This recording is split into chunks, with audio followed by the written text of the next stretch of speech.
बहुत important question उठाता है। क्या कोर्ट बिना एक्यूज को बताए उसके लिए अमाइकस क्यूरी अपॉइंट कर सकती है? इस जजमेंट में सुप्रीम कोर्ट ऑफ इंडिया ने एक क्लियर मैसेज दिया है।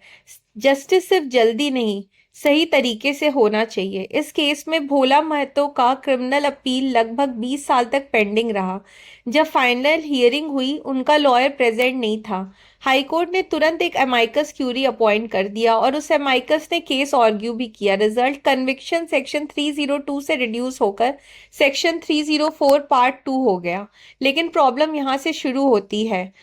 कन्विक्ट ने सुप्रीम कोर्ट में कहा, मुझे पता ही नहीं था कि मेरा लॉयर एब्सेंट है और किसी और ने मेरा केस आर्ग्यू किया। तो सवाल सिंपल था, क्या बिना इन्फॉर्म किए अमाइकस अपॉइंट करना फेयर ट्रायल के अगेंस्ट है? सुप्रीम कोर्ट ने कहा, लीगल एड का मतलब सिर्फ एक लॉयर अपॉइंट कर देना नहीं है। लीगल एड रियल और मीनिंगफुल होनी चाहिए, ना कि एक फॉर्मेलिटी। अगर कन्विक्ट को पता ही नहीं कि उसका केस कौन आर्ग्यू कर रहा है, तो वो अपने डिफेंस के लिए इंस्ट्रक्शन कैसे देगा?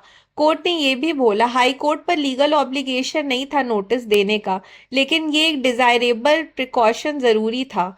और अगर ये किया जाता तो जस्टिस और बेटर सर्व होता। सुप्रीम कोर्ट ने एक हार्श रियलिटी भी हाईलाइट की। बहुत बार कन्विक्ट बेल पर बाहर आने के बाद अपनी अपील फॉलो ही नहीं करते। वो डिले करते हैं कोर्ट से बचने के लिए। इसलिए कोर्ट ने कहा, दोनों तरफ रिस्पॉन्सिबिलिटी है, कोर्ट की भी एक्यूज की भी। इसलिए सुप्रीम कोर्ट ने क्लियर फ्रेमवर्क दिया। कन्विक्ट को नोटिस भेजो, बताओ कि अमाइकस अपॉइंट हो रहा, उसे अलाउ करो इस इंस्ट्रक्शन देने के लिए। अगर फिर भी एब्सेंट रहे, कोर्ट प्रोसीड कर सकती है। इस केस में सुप्रीम कोर्ट ने हाई कोर्ट का ऑर्डर सेट असाइड कर दिया।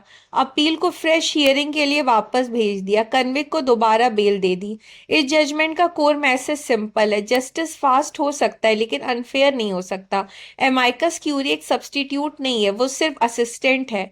फाइनल कंट्रोल और पार्टिसिपेशन एक्यूज का ही होना चाहिए। सुप्रीम कोर्ट ने क्लैरिफाई किया कि क्रिमिनल अपील्स में एमाइकस क्यूरी अपॉइंट करने से पहले कन्विक्ट को इन्फॉर्म करना जरूरी है।